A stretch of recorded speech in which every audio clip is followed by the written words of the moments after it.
இன்று அவருடைய சத்தம். எழுதியவர் சகோதரர் சகரியா பூனன் அவர்கள். நாள் டிசம்பர் 23. அசம்பாவிதங்கள் நம்மை மனசோர்வடைய செய்திடக்கூடாது. சில வருடங்களுக்கு முன்புதான் நம் தேசத்தின் சுதந்திர நாளில் ஓர் கொடிய பூமி அதிர்ச்சி குஜராத் மாநிலத்தின் சில முக்கிய நகரங்களை அழித்துவிட்டது.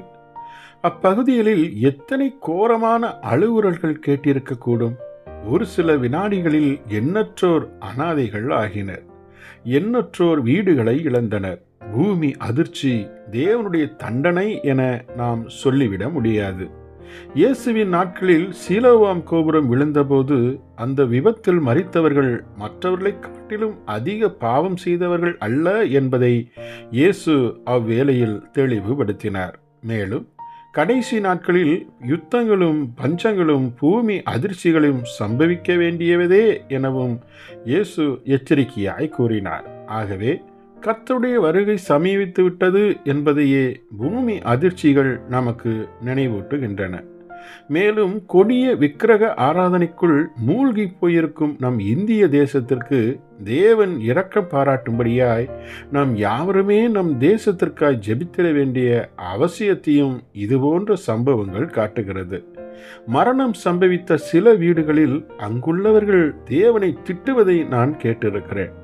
அதுபோன்ற இடத்தில் அந்த இடத்தை விட்டே போய்விடலாமா என்று கூட நான் எண்ணியிருக்கிறேன்.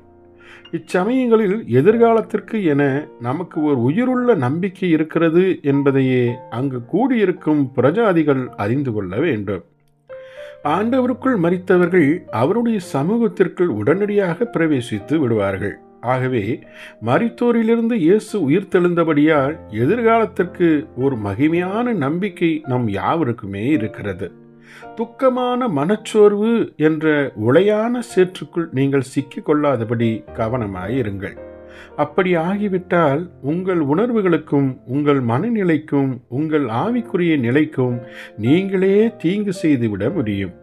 இந்நிலையில் உங்கள் மனதில் தோன்றும் யூகங்களையெல்லாம் கூறி மற்றவர்களையும் நீங்கள் இடரச் செய்துவிட முடியும். ஒரு நாளில் மரித்த உங்கள் அன்பு கூர்ந்தவரை பரலோகத்தில் காணும்போது இப்பூமியில் ஆண்டவரோடு நெருங்கி நடக்கும் வாய்ப்பை இழந்து வீணாக்கிய அந்த மனச்சோர்வின் காலங்களுக்காய் நீங்கள் அன்று வெகுவாய் துக்கம் அடைவீர்கள்.